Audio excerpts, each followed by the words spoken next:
पाकिस्तान में आतंकी अड्डों पर की गई भारत के स्ट्राइक पर हरियाणा विधानसभा में खुशी का माहौल नजर आया। हरियाणा विधानसभा उपाध्यक्ष डॉक्टर कैशलाल मिड्डा ने कहा कि ये मोदी का भारत है और देश के जवानों ने पाकिस्तान में आतंकी अड्डों को टारगेट करके आतंकवादियों को मिटाने का काम किया। वहीं मिड्डा विपक्षियों पर भी वार करने से नहीं चूके। मिड्डा ने मॉकड्रिल पर भी बात की। पाकिस्तान में आतंकी अड्डों पर की गई भारत की स्ट्राइक का नाम ऑपरेशन सिंदूर क्यों रखा गया, इस बारे में हरियाणा विधानसभा उपाध्यक्ष डॉक्टर कैशलाल मिड्डा से खास बातचीत की हमारे एसोसिएट एडिटर अनिल कुमार ने। पाकिस्तान में आतंकी अड्डों पर की गई स्ट्राइक को लेकर हरियाणा विधानसभा में खुशी का माहौल दिखाई दिया। इस समय मेरे साथ हैं हरियाणा विधानसभा के उपाध्यक्ष डॉक्टर किशनलाल मिड्डा। इनसे जानते हैं कि वो पूरे घटनाक्रम को कैसे देखते हैं। जी देखिए, मैं तो ये कहूँगा कि हमारे देश के प्रधानमंत्री जी ने जो ऐलान बिहार से किया था, क्योंकि 22 तारीख को ये घटनाक्रम बीता, हमारी बहुत सी बहनें माताओं के सुहाग को लूट लिया गया, उनका सिंदूर पोंछ दिया गया। इसीलिए इस मिशन का नाम ही सिंदूर मिशन रखने का काम किया और दौरे को रद्द करके बीच में ही छोड़ के, सऊदी अरब के दौरे को बीच में ही छोड़ के हमारे देश के प्रधानमंत्री वापस लौटे। मैंने उसी दिन कहा था कि जितनी चुप्पी और जितना चेहरे पर गुस्सा एयरपोर्ट पे आप अंदाज़ा लगा सकते हैं कि आज मोदी जी का जो सऊदी अरब से हिंदुस्तान तक पहुंचने का जो बीच में समय लगा होगा, कितना कश्मकश में रहा होगा। उनके मन में यही विचार होगा कि किस प्रकार से इनका उग्रवादियों का नाश करूं। और उसी बात को लेके बहुत से विपक्षियों ने एक बात और कही कि 2 दिन के बाद ही अगले दिन बिहार में मोदी जी ने वहाँ पर ये कार्यक्रम नहीं करना चाहिए था। उनकी गलती है। नरेंद्र मोदी जी ने उस कार्यक्रम के माध्यम से पूरे विश्व को कहा कि मैं पूरे विश्व को चेताना चाहता हूँ कि मोदी हर बात का बदला लेगा। आज तक जो उग्रवाद हुआ, जिसने जितना नुकसान हिंदुस्तान को पहुँचाया, पूर्व में रही पार्टियाँ उसको बर्दाश्त करती रही, वो चुपचाप बैठी रही। लेकिन अब वो समय नहीं रहा। अब ये मोदी का भारत है और मोदी साहब ने उसी दिन चेता दिया था, क्योंकि जब वो इंग्लिश में बोले तभी हमने तय कर लिया था कि पूरे के पूरे वर्ल्ड को इन्होंने चेताने का काम किया है कि मैं उग्रवाद को समाप्त कर दूंगा। आज ये इनकी पहली और आखिरी गलती होगी। और मोदी साहब ने वो 22 तारीख को वो हादसा बीता, 7 तारीख को करके दिखा दिया। वो उग्रवादी क्या कहते थे कि धर्म पूछ के उन्होंने मारने का काम किया और जो महिलाओं के पतियों को मार दिया था और उनसे कहा कि मोदी से जाके कहना। मोदी जी ने अब जवाब दे दिया कि किस धर्म के हैं, और उस जवाब का, उस जो उन्होंने प्रश्न किया तो उस सवाल का जवाब देने का काम नरेंद्र मोदी जी ने करने का काम किया है। और वहीं पे उग्रवादी क्या बोलते थे, इनके जो पाठशालाएं हैं, उनकी पाठशालाओं में क्या पढ़ाया जाता था कि अगर आप एक काफिर को मारेंगे, एक हिंदू को मारेंगे, तो आपको 72 हूरें मिलेंगी। अब उस जन्नत में इतने उग्रवादियों को मार के भेज देंगे हमारे हिंदुस्तान के जवान कि वहाँ हूरें ही शॉर्ट पड़ जाएंगे, हूरों की कमी हो जाएगी वहाँ पर। इतने उग्रवादियों को मारने का काम करेंगे। अभी रिसेंटली इस समय में लगभग 90 से ज़्यादा, 300 के आसपास, आज से 2 घंटे पहले 90 के आसपास का था, और अब लगभग 300 आतंकवादियों को मारने का काम किया।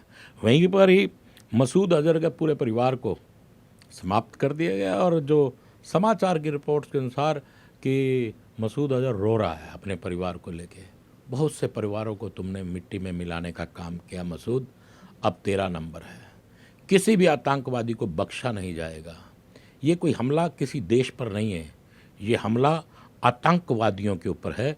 9 रात में सुबह 5:30 बजे तक 9 बेस कैंपों को, उग्रवादियों के बेस कैंपों को उड़ा दिया गया था।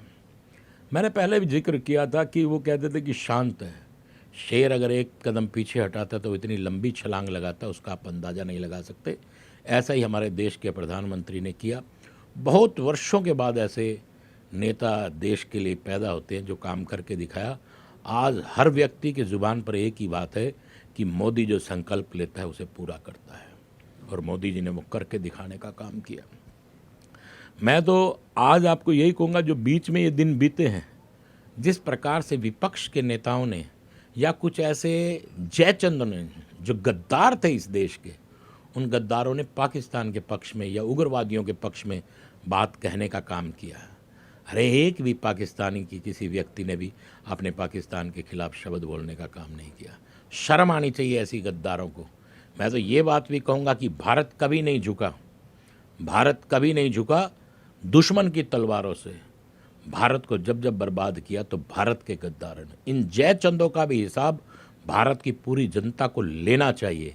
वक्त आएगा इन्हें ऐसी चोट मारिएगा कि ये देखना भी भूल जाएंगे। और आज भी मैं उग्रवाद को कहना चाहता हूँ, जिस प्रकार से ये कहते थे ना कि काफिरों को मारिए, और हमारे देश के प्रधानमंत्री ने दोबारा बदला लिया। पहले 13 दिन में 13वीं की थी हिंदू रीति रिवाज के अनुसार कि ब्राह्मणों को बिठाया जाता, भोग उनको भोजन कराया जाता है, कि यज्ञ हवन किया जाता है। तो आज उनका हवन करने का काम हमारे देश के प्रधानमंत्री ने किया है और अब उनको बताया कि हमारा धर्म क्या है। आज तक हिंदू धर्म में तो सारे विश्व का कल्याण मांगा जाता है, और ये बातें करते हैं कि हमारे धर्म के अंदर 5वीं सूरा या 5वीं आयत में ये लिखा गया कि आप काफिरों को मारिए आपको जन्नत मिलेगी, आप काफिरों को मारेंगे तो आपको 72 हूरे मिलेंगे। सारा इंतज़ाम एक ही बारी में कर दिया। जिस आतंकवादी को जितनी हूरे चाहिए वो ऊपर जाके ले ले, और जिस आदमी को जन्नत चाहिए ऊपर जाके ले ले। आज पता लग जाएगा जन्नत क्या होती है और हूरे क्या होती है। ज़िंदगी में अपनी इस कलम को ही काटने का काम करेंगे उसी से। ऐसा काम हमारे देश के प्रधानमंत्री नरेंद्र मोदी जी ने किया है। मीडा जी, मॉक ड्रिल भी हो रही है, और ये सभी राज्यों में जो मॉक ड्रिल हो रही है इसके पीछे क्या कारण है? देखिए, मॉक ड्रिल तो आज होगी ही, लेकिन पाकिस्तान के लोग कहते थे ना कि जो पाकिस्तान के लोग भी ये इनका जो बयानबाजी आती थी, और आतंकवादी भी कहते थे कि आज हिंदुस्तान हमला क्यों नहीं कर रहा, मोदी हमला क्यों नहीं कर रहा। मोदी की जो रचनाएं हैं वो कोई नहीं समझ पाएगा। जिस प्रकार से भगवान कृष्ण की कोई रचनाएं नहीं समझ पाया कि किस प्रकार से महाभारत के युद्ध में उन्होंने ये कहूँगा कि अधर्मियों को मारने का काम किया, इसी प्रकार से अधर्मियों को मारने का काम हमारे देश के प्रधानमंत्री नरेंद्र मोदी जी कर रहे हैं। आज सभी के मन पे जो एक ठेस थी ना, जो एक टीस थी, आज सारे देशवासियों की वो टीस जो है निकल के आगे कि वाकई में हमने एक ऐसे देश के राजा को चुना है, ऐसे शासक को चुना हिंदुस्तान के, कि आज हमारा देश गर्व से ये कह रहा है कि हमने अपने वोट और सपोर्ट एक ऐसे इंसान के लिए जिसने कहकर बदला लेने का काम किया।